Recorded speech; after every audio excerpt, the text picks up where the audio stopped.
chairman of the festivities, Senator Schumer from New York. Michael, if it had been the other way, some of those drives have been chilly. Pretty chilly.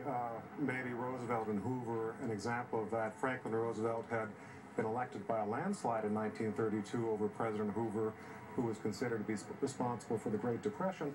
And Roosevelt was a great schmoozer all the way up to the hill in this car. He kept on trying to get Hoover to talk, failed. Finally, he was reduced to looking at the superstructure of, I think it was the Commerce Department that was being built, and Roosevelt said, "Lovely steel." That was sort of the end of the conversation. The rest of the ride, they went in silence, and this happens much too often, but not on a second term. And David Gregory, about a 2-mile drive. And you remember in the modern era, George W. Bush, the license plate is the license plate, just for a second here, is a story. It's a kind of a protest, legal, local license plate here in Washington, D.C.